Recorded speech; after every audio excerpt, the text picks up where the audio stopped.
छी छी कर उतारो न किए बा अपने शरीर में बा अच्छी तो बा देखिए समझिए आपका भी नाक में है देखिए सुर सुर कर रही है अभी अगर छी देखिए तो सलेस्मा या म्यूकोस किसको बोलते हैं नेटा को सूत्र लोग मारत एक झप खींच के देता है सलेस्मा सब बाहर आ जाए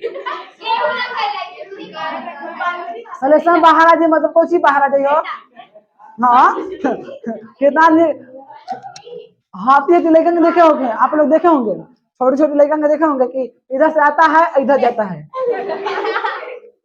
मुंह में से आएगा नाक से आएगा मुंह में जाएगा देखिए फितरत में तुझे मांगा है मैंने फितरत में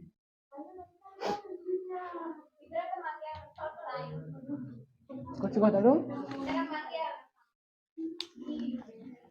दोस्त इसके पिछले क्लास में क्या क्या पढ़ लिए थे हम लोग यकृत सब पढ़ लिए थे ना देखिए आज हम लोग पढ़ेंगे पीतरस क्या पढ़ेंगे पीतरस देखिए समझिए यकृत यकृत शिराओं से स्रावित गाढ़े एवं हरे रंग का क्षारीय द्रव पीतरस कहलाता है देखिए जो पीतरस होता है कहाँ से स्रावित होता है यकृत से पीतरस कहाँ से निकलता है यकृत बताए थे ना उसमें आहार न बनाए थे तो बताए थे पीतरस यकृत से निकलता है और यह क्षारीय द्रव होता है यह क्या होता है और इसे कलर हरा होता है ये हरे रंग का क्षारीय द्रव होता है क्या होता है क्षारीय द्रव होता है जिसे हम लोग क्या कहते हैं पीत रस कहते हैं पीत रस पीत रस किसे कहते हैं पीत रस जो है यकृत से स्रावित होता है और इसका रंग हल्का हरा होता है हरे रंग का होता है और यह क्षारीय द्रव होता है कौन दिक्कत है पीत रस में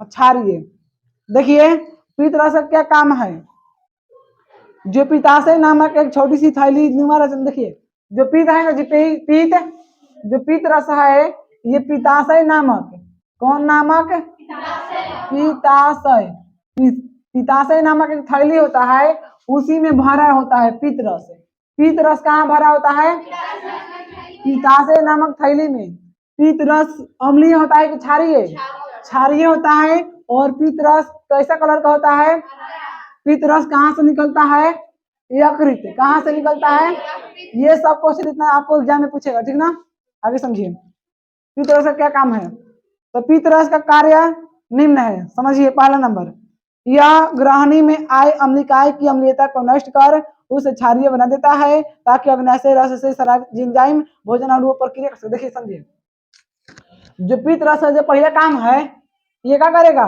जो ग्रहणी से जो हमारा जो अम्लीय पदार्थ होता है ग्रहणी से जो आगे जाएगा अम्लीय पदार्थ उसको क्या करेगा क्षारीय बना देता है क्या बनाता है अम्लीय को क्या बनाएगा क्षारीय बनाता है जिसके माध्यम से अग्न्याशय रस जो होता है अग्न्याशय रस जो स्रावित एंजाइम देखिए एंजाइम कहाँ से स्रावित होता है अग्न्याशय रस से जो अग्न्याशय रस से जो एंजाइम स्रावित होगा ना वो अच्छे से अपना कार्य करेगा जब अम्लीय पदार्थ जब तक क्षारीय नहीं होगा तब तक कोई भी एंजाइम काम नहीं करेगा तो अम्लीय को क्षारीय बनाता है कौन पीत रस कौन बनाता है तभी हम लोग की एंजाइम हमारे शरीर में अच्छे तरीके से काम कर पाता है समझ आया आगे समझिए पित्त में पाए जाने वाले लवणों की सहायता से वासा का विखंडन होता है देखिए वासा 5 ग्राम सुनेंगे वासा जो होता है ना जो वासा ये क्या होता है पित्त में पाए जाने वाले जो लवण होता है लवण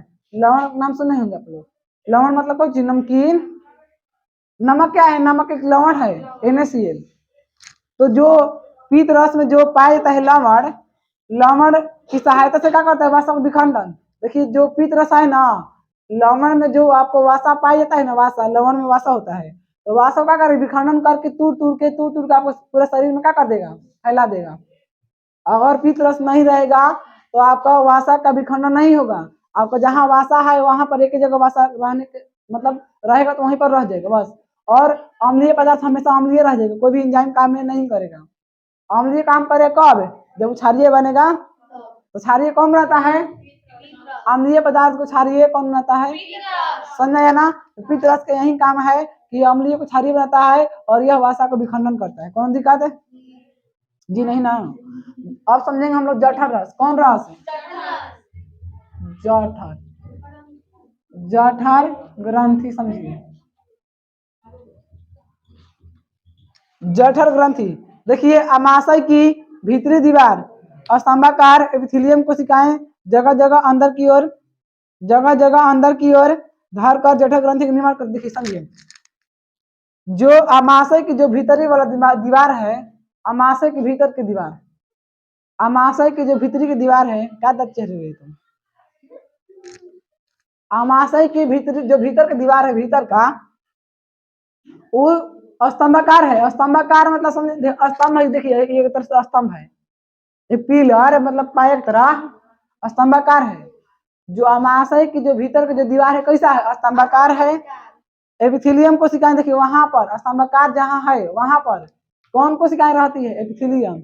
एपिथेलियम कोशिकाएं जगह जगह जगह जगह जगह जगह मतलब हर एक जगह पर क्या करती है, वहां पर धर कर रहती है, धर क्या करती है, रहती है, जिससे जठर ग्रंथि का होता है, निर्माण होता है। तो जठर ग्रंथि का निर्माण कैसे होगा, अमाशय की जो भीतरी दीवार है वो स्तंभाकार है, वहां पर एपिथेलियम कोशिकाएं बहुत मात्रा में पाई जाती है, जो कि जठर ग्रंथि का निर्माण करती है। कौन दिक्कत है, आगे समझिए। जठर ग्रंथियों में 3 प्रकार की कोशिकाएं पाई जाती है। देखिए जठर ग्रंथि में कितना प्रकार की कोशिका मिलती है, 3। जठर ग्रंथि में 3 प्रकार की कोशिकाएं पाई जाती है। पहला का नाम है सलेस्मा या म्यूकस।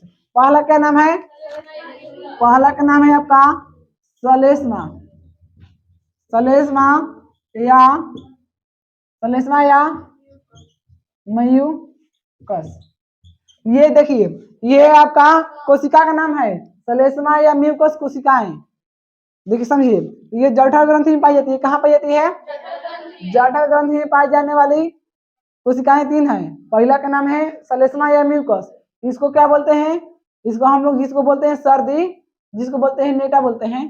क्या बुलाता है, छी छी कर उतारो न किए बा, अपने शरीर में बा अच्छी तो बा।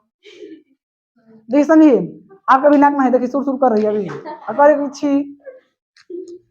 देखिए तो सलेस्मा या म्यूकस किसको बोलते हैं, नेटा को, सुसु में बोलते हैं नेटा को। और नेटा जो होता है उसमें बहुत सारी कोशिकाएं होती है, उसी का नाम है सलेस्मा या म्यूकस। क्या नाम है, सलेस्मा या म्यूकस कोशिकाएं। तब का वो सब क्या है, सब कोशिकाएं ना है, उसमें नेटा छिड़क कर, हाँ जाकर स्कूल में नेटा निकाल के अपना ना सूक्ष्मदर्शी को जाके देखिएगा, इतना बड़ा बड़ा कीटाणु चलेगा उसमें, इतना बड़ा बड़ा, समझा रहा है। वो सब क्या, उसमें जीव है, वो सब कोशिका है जो कि अपने शरीर से बाहर निकल रहा है, उसके शरीर में कोई काम नहीं है। और काम होता तो हम बाहर थोड़े निकालते हैं। हाँ, कितना लोग होते हैं कि नाक में से खींच खाच कर मुंह में या मुंह से पेट में, नहीं होता है। देखिए जब नाक में रहेगा तो नेट, मुंह में आ जाएगा तो थूक, समझा रहा है। जब नाक में रहेगा तो उसको क्या बोलेंगे, नेटा, और मुंह में आ जाएगा तो वही ऊपर के माध्यम से मुंह में आएगा तो थूक, और पेट में जाएगा तो अपने शरीर में कहा है कि नहीं है। लेकिन अपने आप से लोग घृणा करते हैं, तो घृणा नहीं ना करना चाहिए। आप अच्छा समझे, अब मान लीजिए किसी कोई व्यक्ति का सर्दी हो जाता है, सर्दी तो अपन नाक से निकालेगा, इसे नाक हाथ में लाएगा नहीं लाएगा, अच्छा तो ये हाथ में लाएगा नहीं लाएगा, समझा है ना। तो देखिए ये सब शरीर में पाया जाता है, उसी को बोलते हैं सलेस्मा या म्यूकस। इसको शॉर्ट कर बोलेंगे सर्दी। अरे कोशिका का नाम है पगलू, सलेस्मा कहा या म्यूकस कहा या नेटा कहा या सर्दी कहा, सब बतिए का एक के हो, समझ लो। हाँ आगे समझिए, तो सलेस्मा म्यूकस सर्दी नेटा खखार थूक सब का एक क्या है, ये सब कोशिका है जो कि कहाँ पाई जाती है, जठर ग्रंथि में। जठर ग्रंथि का पहला कोशिका का नाम क्या है, इसको देखिए बायोलॉजी भाषा में सलेस्मा या म्यूकस कहते हैं, आपन भाषा में क्या बोलते हैं, आप लोग समझ गए ना, क्या बोलते हैं आपन भाषा में इसको। हाँ और बायोलॉजी में हाँ सुने होंगे आप लोग, मारत एक झप खींच के देता है सलेस्मा सब बाहर आ जाए, सलेस्मा बाहर आ जाए मतलब कुछ ही बाहर आ जाइए। हाँ कितना हाथी लड़कन देखे होंगे आप लोग, देखे होंगे छोटे छोटे लड़कन देखे होंगे कि इधर से आता है इधर जाता है, मुंह में से आएगा, नाक से आएगा मुंह में जाएगा। देखिए पहले सब बहुत देख ले हैं। अब बचपन में तुम्हें की होगी इससे? अच्छा बचपन में लड़की सब करते हैं इसे। देखिए पेट में से आता है नाक में से मुंह में, फिर मुंह में से फिर पेट जाता है। समझता है? छोटा जो बच्चा होता है ना वो अपने इसी से पेट भर ले जाता है। नहीं समझिए, जो छोटा बच्चा होता है अपना सलेशन से पेट भर लेता है। ये देखिए ये जो लाइन होता है कभी ये लाइन कभी टूटवे नहीं करता है। समझ आए ना?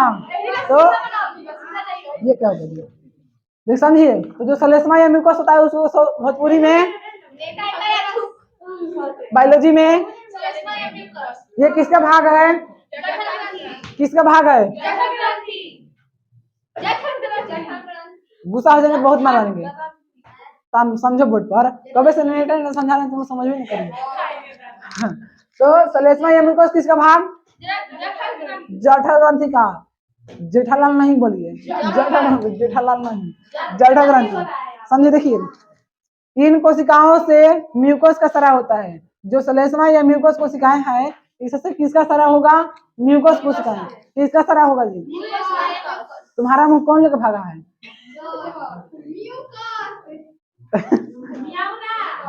इन कोशिकाओं से देखिए म्यूकस का सरा होता है। क्वेश्चन आएगा, बताइए दोस्त, सलेस्मा या म्यूकस से कौन सी कोशिकाएं निकलती है? म्यूकस। कौन कोशिकाएं? कौन कोशिकाएं? म्यूकस कोशिकाएं निकलती है। 2 नंबर आपका है मुख या जाइमोजिम। 2 नंबर क्या है?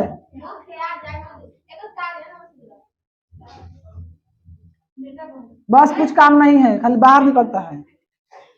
हाँ काम है इसका, पेट भरता है, खा लिए तो पेट भरता है। ऐसे लड़कियां बचपन में ढेर करती है। अरे लड़का सब माटी खाता है।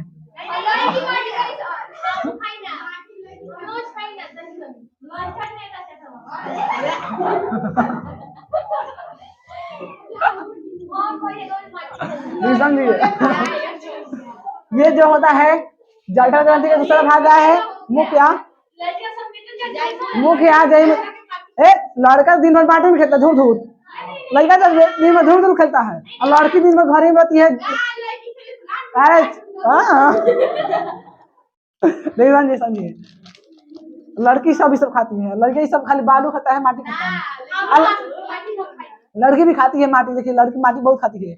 और जो डिलीवरी वाला औरत रहती है ना वो खाती है राख माटी, चूल्हा में के माटी खाती है, किरासन तेल को कपड़ा में लगा उसको चाटती है। छी बोलती हो। अच्छा जिसका देखिए ना खूब अचार खाएगी तो प्याज खाएगी तो लहसुन खाएगी। समझिए और वही जब नहीं खाएगी ना उसको जब उसको छोटा बच्चा होगा लड़का होगा तो लात पीने लगेगा। तो ये से कहे आदमी लोग कहते हैं तुम तो हर माई ना खड़े रही का जो तार मन करते रहे खाए के लड़ाई हो गए सब। इसीलिए जो आपका वाइफ मांगती है उसको ला कर दीजिए उस समय ताकि आपका अरे हम समझा रहे हैं अभी। देखिए समझिए ताकि आगे चल प्रॉब्लम तो लार न चुके, नहीं तो भर समाज में बेइज्जती ना होगा। मान लीजिए कि आपका बेटा अच्छा हो गया है आपका उसको समाज में लड़ चुके इतना मानिए। समझा रहा है ना? इसीलिए जो खियाना है खिया दीजिए अभी है। भले बच्चा होने अब भले ही बेबी होने के बाद कुछ नहीं खाइए, उसको पास रखिए, लेकिन जब तक उसको पेट में बच्चा है तब तक खियाइए, खूब ही खियाइए। समझिए अरे वो तो बाहर आ जाएगा। देख समझिए मुखिया जयमोजी शांति शांति रहिए सब। देखिए समझिए इन कोशिकाओं से हाइड्रोक्लोरिक अम्ल सरा होता है। देखिए ये इंपॉर्टेंट क्वेश्चन है, ये आता है आपके एग्जाम में।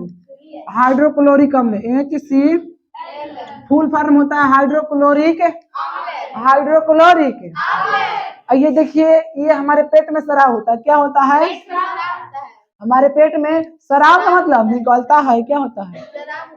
क्या होता है? निकलता है। पेट से हमारा क्या होता है? क्वेश्चन आता है कि HCl जो है हाइड्रोक्लोरिक अम्ल ये बहुत खतरनाक अम्ल है दोस्त। और ये जो HCl हाइड्रोक्लोरिक अम्ल है कहाँ से सराव होता है? मुख या जयमोजिम से। मुख या मुखिया तुम काहे नहीं बोल रहे हो? गुस्सा होगा तुम तो बोला करो ना।